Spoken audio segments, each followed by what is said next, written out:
Hey guys, আসসালামু আলাইকুম। কেমন আছেন সবাই? আমি আলহামদুলিল্লাহ ভালো আছি। আশা করছি আপনারা সবাই অনেক ভালো আছেন। আজকের ব্লগটা একটু অন্যরকম।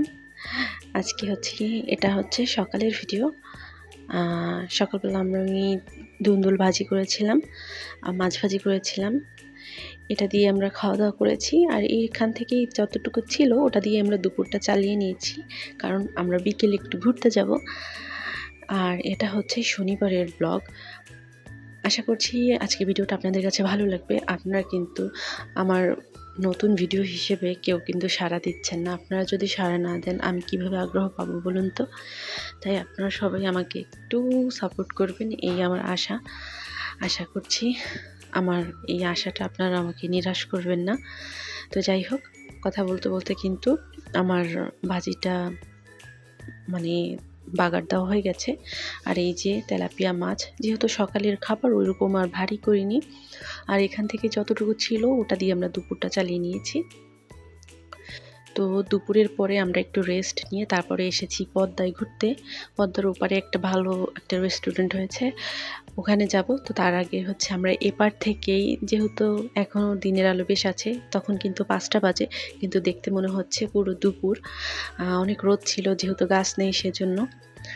আর এত ভাল লাগছিল আমার কাছে, যেটা বলার মতো না। অসাধারণ একটা ভিউ ছিল, যেমন চারপাশের পরিবেশটা, বাতাস, সব কিছু মিলিয়ে আমি অনেক উপভোগ করেছি। আমার সাথে যারা ছিল তারাও অনেক উপভোগ করেছে। তো ওখান থেকে আমরা একটু দেখে তারপরে হচ্ছে পদ্মার ওপারে যাব। তো পদ্মার ওপারে যাওয়ার জন্য এখন আমরা জাজিরা প্রান্তে আছি। তো ওপারে যাব, মাওয়া গিয়ে হচ্ছে আমরা আর একটুই করব। তো ওখান থেকে যখন আসছিলাম, যাওয়ার পথটা বেশ ভালোই ছিল। আর আমরা হচ্ছে গ্রামের ভিতর দিয়ে গিয়েছিলাম, তো নদীর পাড়ে। তো আসার সময় হচ্ছে এত ভাল লাগছিল, কেমন অন্ধকার অন্ধকার লাগছিল, ভিডিওতে ওইভাবে বোঝা যাচ্ছে না। তো আমরা টোলের কাছে চলে আসলাম। আমার ব্যাক সাইডে অনেক নয়েজ আসে, তো আশা করছি আপনারা একটু অ্যাডজাস্ট করে নেবেন, কারণ শব্দ তো হবেই, শব্দ তো আর কোনোভাবে বন্ধ করা যায় না। আর যাবার সময় আমরা যে একটা ভিউ দেখেছি, সূর্য অস্ত যাচ্ছে, মানে এত ভালো লেগেছে আমার কাছে। বহুদিন হয় নদীর পাড়ে কোথাও ঘুরতে যাওয়া হয় না। তো আপনারাও একটু উপভোগ করুন আমার সাথে। আমি খুব এনজয় করেছি এই মুহূর্তটা। এমনি আমার কাছে সূর্য অস্ত ভীষণ ভালো লাগে।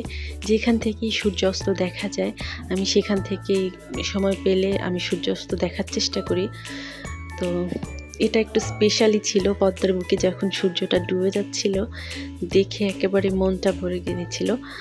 তো আমরা পদ্মার এপারে চলে আসলাম মাওয়াতে, তখন সূর্য ডুবে গেছে আর ব্রিজের উপর দিয়ে সব লাইটগুলো চলে গেছে, অনেক সুন্দর লাগছিল।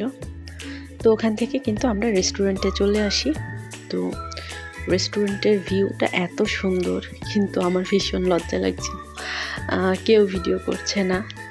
তো সেখানে আমি যদি ভিডিও করি তাহলে খুব খারাপ দেখায়।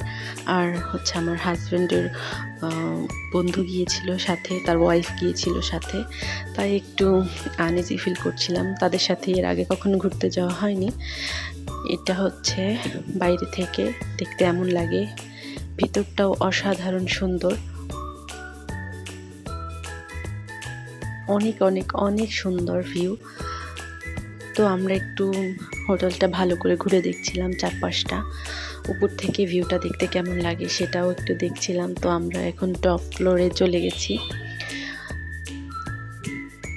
বেশ ভালো লাগছিল, বাচ্চারা তো খুব মানে এত চারপাশে গাছ টাছ দেখে খুব খুশি হয়ে গিয়েছিল, দেখে অনেক ভালো। আমার নিজের কাছেও মনে হচ্ছিল তাৎক্ষণিকভাবে আমিও মনে হয় বাচ্চা হয়ে গেছি, এত ভালো লাগছিল আমার কাছে। যেহেতু সাথে অন্য মানুষ ছিল তাই বাচ্চামোটা করতে পারিনি। তো এই যে আমরা ঘোরাঘুরির পর আমরা খাবার নিয়ে আসলাম, খেলাম। তো আজকে ভিডিও এখানে শেষ করছি, সবাই ভালো থাকবেন, আল্লাহ হাফেজ।